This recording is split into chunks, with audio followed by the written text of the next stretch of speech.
আসসালামু আলাইকুম। সবাই কেমন আছেন? আশা করি সবাই ভালো আছেন। স্বাদ ও স্বাদের গল্পের সাথে আবারও আসলাম আপনাদের জন্য নতুন একটা রেসিপি নিয়ে। আজকের রেসিপিতে দেখাবো স্বাদ ও লাবণ্যময় কলমি শাক ভাজি। কলমি শাক ভাজি দেখার জন্য সবাই আমার সাথে থাকুন।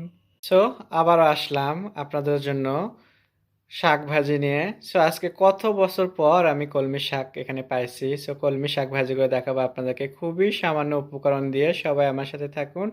আমি এখন এটাকে সুন্দরভাবে কেটে নেব, কেটে ধুয়ে আপনাদেরকে দেখাবো। দেখতেই পাচ্ছেন কলমি শাকটা আমি কেটে নিচ্ছি কত কুচি কুচি করে। আমি কিন্তু প্রতিটা মুহূর্তেই কুচি করেই কাটি, কারণ কুচি করে কাটলে কিন্তু শাকটা খুবই তাড়াতাড়ি আমার রান্না হয়ে যায়, সেই জন্য করে। এখন আমি এটাকে খুব ভালো করে পানিতে ধুয়ে নিচ্ছি, ধুয়ে আপনাদেরকে দেখাবো রান্না। হয়ে গেল আমার শাকটা ধোলাই করা। এখন আমি চলে যাচ্ছি চুলোতে, বাকিটা আপনাদেরকে চলে দেখাবো।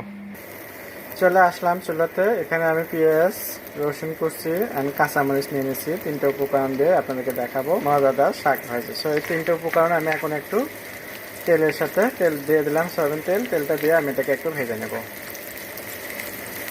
দেখতে দেখতে পেঁয়াজ আর রসুনটা আমার ভাজা হয়ে গেছে, দেখতেই পাচ্ছেন। এখন আমি এখানে দিয়ে দিচ্ছি শাক। বিসমিল্লাহ। শাকটা দিয়ে আমি 2 মিনিট রান্না করব। এটা তেমন একটা সময় লাগে না, 2 মিনিটে কিন্তু এই শাক রান্নাটা হয়ে যাবে। এখন আমি একটু দিয়ে দিচ্ছি স্বাদ মতো লবণ। লবণটা দিয়ে এখন ভালো করে এটাকে এভাবে মিশিয়ে নেব।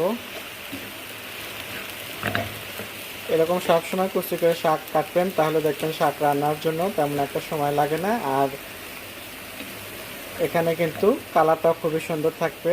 আমার এখানে লাইটের কালারের জন্য একটু সুন্দর দেখা যাচ্ছে না, কারণ আমার লাইটের কালারটা অনেক বেশি। এখানে লাইটটা কাছাকাছি দিয়ে করতে হচ্ছে লাইটটা। আর আমার লাইটের এত সাদা এটা, তো এর জন্য কালারগুলো একটু সুন্দর কম দেখা যায় আমার। আর মোবাইলের ক্যামেরাটাও নষ্ট হয়ে গেছে, এর জন্য করে আমি ভালো একটা ইয়ে করতে পারি। তারপর অনেক কষ্ট করে আপনাদের জন্য আমি ভিডিওগুলো করি, মজার মজার রান্না নিয়ে আসি।